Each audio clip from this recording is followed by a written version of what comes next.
Hello everybody. So today we're going to practice calculating wavelength and frequency. So the equation that we're going to use is right here in your textbook. So I'm on page 141 in your textbook. The C stands for the speed of light. The letter, it kind of looks like an upside down Y. I think that's lambda. That stands for wavelength. And then the italicized V stands for frequency. So there's just three variables in the equation. C, which is speed of light, equals wavelength times frequency. Now, if looking at those symbols is kind of confusing, what I tell students to do is just to write it out. The speed of light is always constant. So that's always going to be 3.00 times 10 to the, I want to get it correct, it should be on this page right here. They have it as 2.998 times 10 to the 8th meters per second, but we're just going to round it to 8. I'm sorry, not to 8, to 3. So 3.0 times 10 to the 8th meters per second. So you, instead of writing C equals wavelength times frequency that way, you could write 3.00 times 10 to the 8th meters per second, which would be the speed of light, equals wavelength times frequency. And sometimes that will help students rearrange the equations and solve for what they're trying to solve for. So in our example problem, we'll start, with number 15 right here. It says, what is the wavelength of radiation with a frequency of 1.50 times 10 to the 13th hertz? So frequency is measured in hertz, which is basically a wave per second. Does this radiation have a longer or shorter wavelength than red light? So we'll solve that second, but first we have to figure out what the actual wavelength is. So they give us the frequency,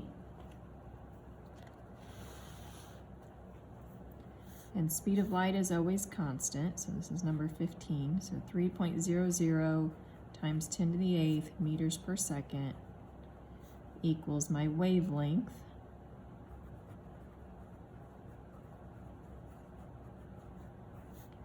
times the frequency, 1.50 times 10 to the 13th hertz. So to solve for wavelength, I'm going to have to divide both sides by 1.50 times 10 to the 13th.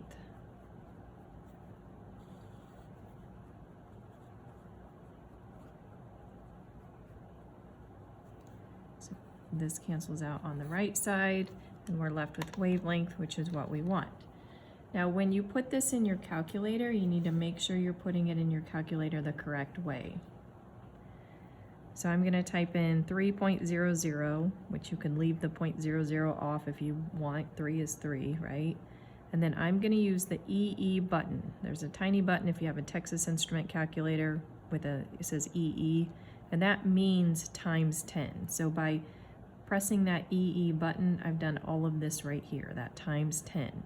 And then all I have to do is press 8. Now, if you don't have that button on your calculator, if you have a Casio, then you'll just have to use the little caret symbol and plug in the numbers how you normally would, times 10 to the 8th. And then divided by, and then you may or may not have to put the bottom number in parentheses. If you're not using the EE button, you will have to put the bottom number in parentheses, okay?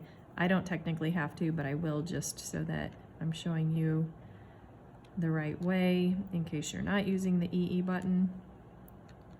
And I get 0.00002. Now, you could leave your answer like that. It did not say that we had to put our answer in scientific notation. Or you could write it in scientific notation. When you're dealing with wavelength and frequency, many times it is in scientific notation, so I'm going to go ahead and just change that to scientific notation. I thought I was, but apparently I'm not. Okay, 3 to the 8th divided by 1.5 to the 13th, and I get 0.00002.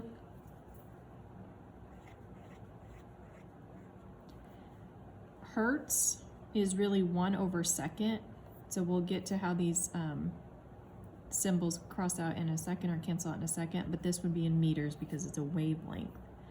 Now if you're going to put that in scientific notation, you'd move the decimal over 1, 2, 3, 4, 5 places. So 2.0 times 10 to the -5th. Now as far as the labels go, if we just focus on the labels right now, so this is my wavelength, this is the actual answer right here. We would have had meters per second divided by a hertz, which is 1/2. So when you're dividing by a fraction, you have to multiply by the reciprocal. So that cancels out, second cancels out, and we're left with meters, which would make sense because this is a wavelength. Now the second part of the question said, does this radiation have a longer or shorter wavelength than red light? So if you turn back, I think it's probably on the previous page. Yeah, right here. So if you look at the atomic emission spectrum right here,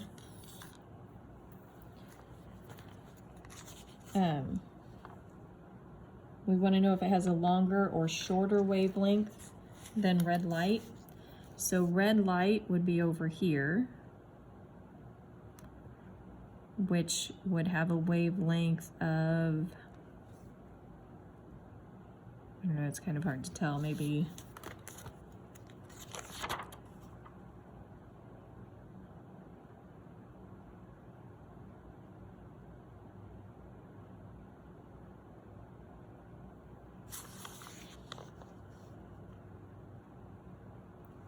I would say, I guess that it is probably smaller or larger than red light, because red light would be over here in between 10 to the -6 and 10 to the -8, right? It's in between these two, and we're at 2 times 10 to the -5th, so it would be over here. So it has a larger wavelength than red light. All right, number 16. What is the frequency of radiation with a wavelength of 5.00 times 10 to the -8th meters? In what region of the electromagnetic spectrum is this radiation? So this time they're giving me wavelength and I'm solving for frequency. This is the same equation as before. Get my book adjusted here. Let's turn to the next page. Number 16. The equation is the same, 3.00 times 10 to the 8th meters per second, and that's going to equal wavelength times frequency. So 3.00 times 10 to the 8th meters per second equals my wavelength, 5.00 times 10 to the -8th meters times frequency. So again, we're going to be dividing, which in all of these, that's really what you're going to end up doing, because the speed of light is a constant and you're solving for one of these two. So you should always be dividing whether you're solving for wavelength or frequency. All right, so then we just take 3.00 times 10 to the 8th and divide it by 5.00 times 10 to the -8th, and I get 6 times 10 to the 15th.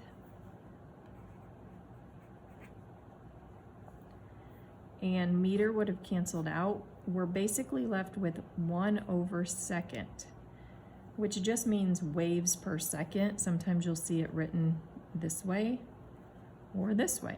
So these are all labels for frequency that you could use. Waves per second.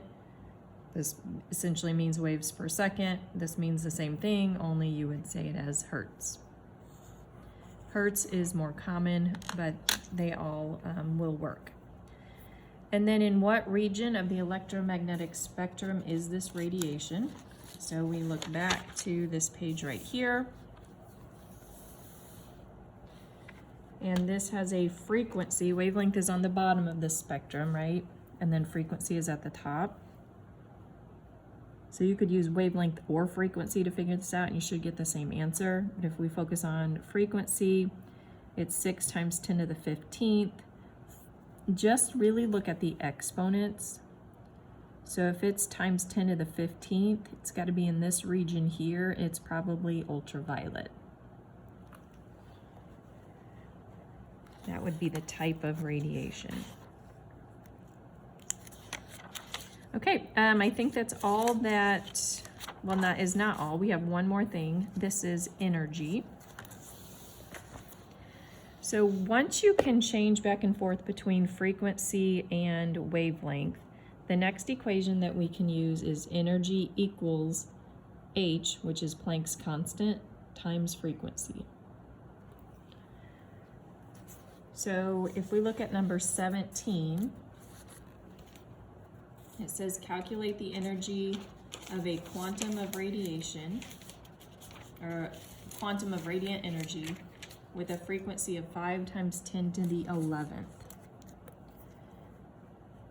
So now we're solving for energy. Planck's constant is always 6.626 times 10 to the negative 34th. The label for that is joules times seconds, and then our frequency.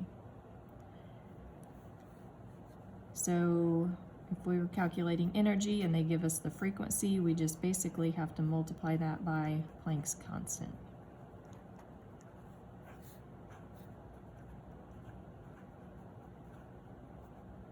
And this is in waves per second, which again is the same thing as a hertz. So the seconds are going to end up canceling out. So this time we are multiplying.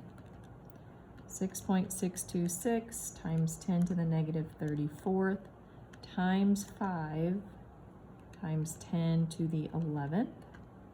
And I get 3.3 times 10 to the negative 22nd. And that would be joules. That's our amount of energy. So if they give you frequency, then it's super easy. You just plug frequency into this equation, multiply it by Planck's constant, and you'll have the energy. Or if they give you the energy and ask for frequency, again, pretty easy. They give you the energy in joules, divide by Planck's constant, and you can get frequency. Now, every once in a while, they'll want to give you wavelength, and they'll say, how much energy? Well, wavelength doesn't show up anywhere in this equation, right? So if they give you wavelength and they ask for energy, you are first going to have to use this equation, right? Solve for your frequency. You'll know C's are 3.00 times 10 to the 8th meters per second. You'll know your wavelength, and then you can solve for frequency. And once you have frequency, then you can plug it into that equation right there and get the amount of energy. All right, so I hope this helps, and email me if you have any questions. Thanks.